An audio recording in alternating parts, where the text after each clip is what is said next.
Well, I'm now joined by Shania Low, who is in occupied East Jerusalem. She is the communication advisor at the Norwegian Refugee Council. Thank you very much for joining us on the News Hour. The UN has talked about this as a humanitarian catastrophe unfolding.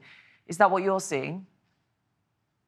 What we're hearing from our staff in Gaza is that indeed it is a humanitarian catastrophe.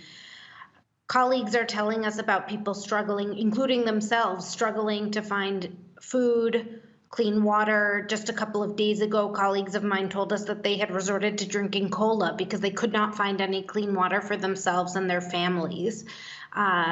Day after day, we're hearing about just how the daily struggles are getting harder and harder. People waiting 5-6 hours a day in line for bread, which, as was mentioned earlier, is less than what's needed. The situation could not be more dire. We're hearing about hospitals collapsing, overwhelmed with patients. The civilian casualty toll is extraordinarily high. There isn't even enough fuel to run heavy machinery to get injured or killed out from under the rubble at this point. The situation is leading to people being in overcrowded shelters.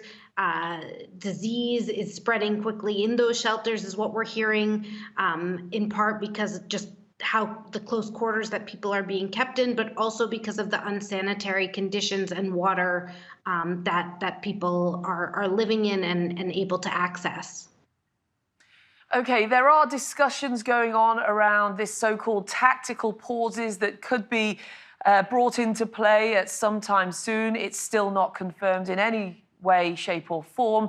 But what could that mean for you in terms of getting aid in? What could it do for the people of Gaza? Well, we need to get a significantly larger number of trucks in with humanitarian aid.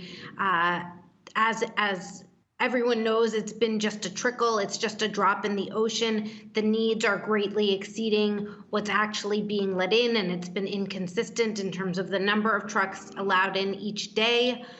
So we need a massive scaling up, and then we need assurances that humanitarians will be safe when going and delivering aid and assistance. At the very least, we estimate that we need at least a pause of 72 hours in order to effectively be able to distribute aid to those who need it throughout Gaza, not just south of Wadi Gaza, but also in northern Gaza and Gaza City, where the needs are also incredibly dire. OK, Shania Low from the Norwegian Refugee Council, thank you very much for your time on this.